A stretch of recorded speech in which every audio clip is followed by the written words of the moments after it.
On the 27th of August 2024, Arsenal secured yet another signing in the window after signing Calafiori. Technically, after signing David Raya, Arsenal went in and secured the signing of a Euro star, Mikel Merino. Now, I say Euro star, he wasn't actually that huge of a role for Spain other than his goal against Germany, but he was still fairly effective in the Euros, so I can call him a Euro star because of his goal against Germany. But at first, there were quite a lot of angles you could look at this Mikel Merino signing. Now, I originally thought that Mikel Merino would kind of be a backup for Declan Rice, kind of just allow Declan Rice more rest because Mikel Merino could play as an 8, but he could also play as a 6, so he was very, very helpful in that sense. He's tall, he played Premier League football before, even though he was playing for Newcastle and he wasn't that good, but I was still pretty optimistic about the signing. Also, the fee of £32 million, it really isn't that big in today's markets, and yes, I know he's 28, so £32 million for a 28-year-old isn't that amazing, but I thought if you look at it, heck, if you look at his transfer market value right now, it is 50 million euros,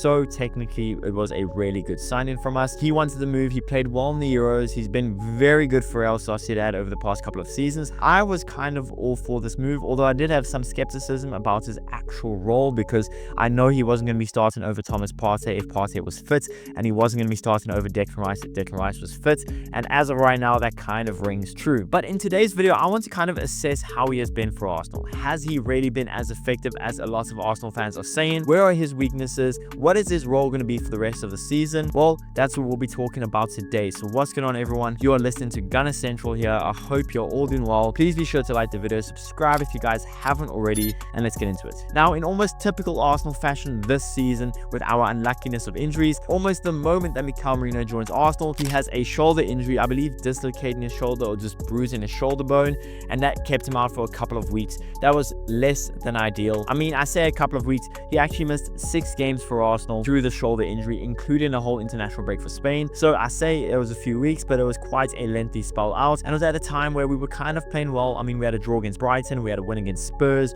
a draw against City, a win against Leicester. Like, we were kind of playing well. We weren't nearly as bad as we were in the recent times, but we were kind of playing well. But it was definitely a little bit of a gut punch because we were all excited to see what Mikel Merino could bring, but that shoulder injury just felt typical of how our season has been going so far. But he made a 26-minute cameo making his debut against PSG, and that cameo had 26 minutes of him proving some good worth, but also some moments where it was kind of like, okay, like, look, I thought the cameo was good overall. If you had to judge it, I'd say it was probably a 7 out of 10. A lot of Arsenal fans were very, and I suppose rightfully, excited about the 26 minutes they saw, being that it's against PSG. He looked really good, good in the tackle, good playing out from the press. He looked pretty good, but I just knew it was 26 minutes. He needs a lot more time for us to actually assess how he's going to fit in under Mikel Arteta. But since that PSG game, well, Mikel Merino's role has kind of varied. In our last 5 Premier League games, he started in 3 of them, so his role right now is kind of what I expected, where he would be a starter for some games, but he would also kind of be seen as a backup for Declan Rice / Thomas Partey when needed. Now, I say / Thomas Partey, I don't think Mikel Merino will ever play as a 6 for us, being that he's a much better 8 than a 6,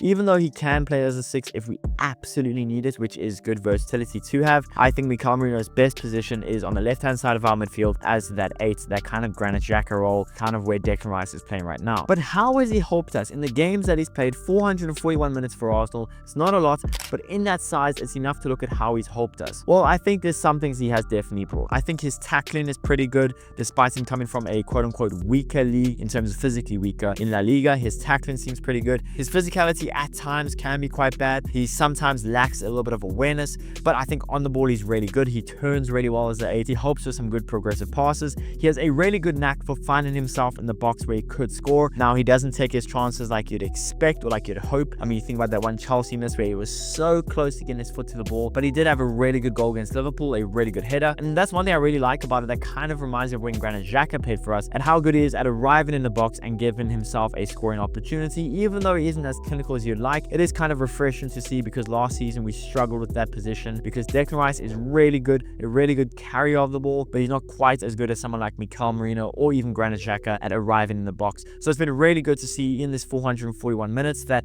Mikel Merino is pretty good at that. Now, he could be better. Like I said, his finishing isn't elite, but it is quite exciting. I mean, you think even the Newcastle chance that got blocked on the line, that was from Mikel Merino's shot. So he's definitely helping us in that way in trying to get more goals out of our midfield, especially with lacking of Martin Odegaard. We've definitely needed it at times. Now, like I said, he does have some weaknesses that I think will be ironed out of his game. He is 28 years old, but he is very experienced. He's played in the Bundesliga, although it wasn't for long. He's played in the Premier League, although again wasn't for long. But there are some things you can definitely iron out through his game. I just think he needs to kind of adapt more towards the pace of the Premier League at times. I think he sometimes kind of lacks full awareness, although it's few and far between, but there are moments where he can get nicked off the ball for just lacking a bit of awareness. Takes a little bit of time on the ball, maybe he can make a decision a bit quicker. But other than that, I think he's a really solid sign-in, a really good midfielder for us, being that he can play as an 8, he can play as a 10 if you absolutely need it, although not preferred, and he can play as a 6 if you need it as well. And I just want to say his last performance for Arsenal, that Chelsea performance, I was really impressed by it.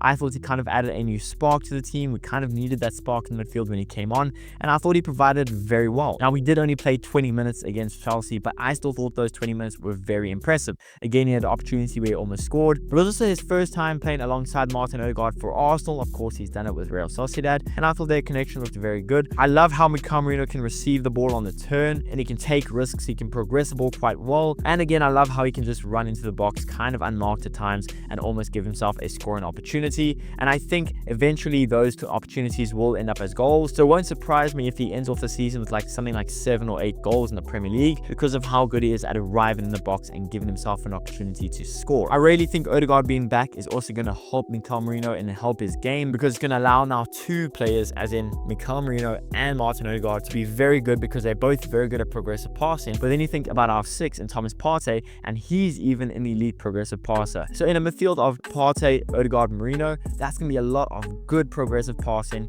Mikel Merino can run. It's going to be very exciting to see how that midfield works out. Now, while I'm saying that, I do need to say something. I still don't think Mikel Merino should be a starting midfielder ahead of Declan Rice. I just think the importance that Declan Rice has, how he runs with the ball, the leadership he has in midfield, his tackling ability, I just don't think you can replace Declan Rice. Thomas Partey right now at the 6 is looking very, very good, especially with how his progressive passing is looking. Partey is starting to look like the Partey of old, which is very encouraging. But having Mikel Merino into the mix is only going to add more competition into our midfield, which will be better. If we can keep Odegaard fit, Mikel Merino looking as good as he has, plus Partey, plus Declan Rice, plus Jorginho even as a backup for Partey, the midfield is really starting to take shape, and it's very encouraging. Now, for now, I'm not going to give him an overall assessment for his time so far, but if I had to, I would think it's pretty good. Is it outstanding? Is it groundbreaking? No, but there definitely are good moments, good cameos, good performances where you're thinking, I can definitely see why Arsenal was so happy to spend 30+ million pounds on him,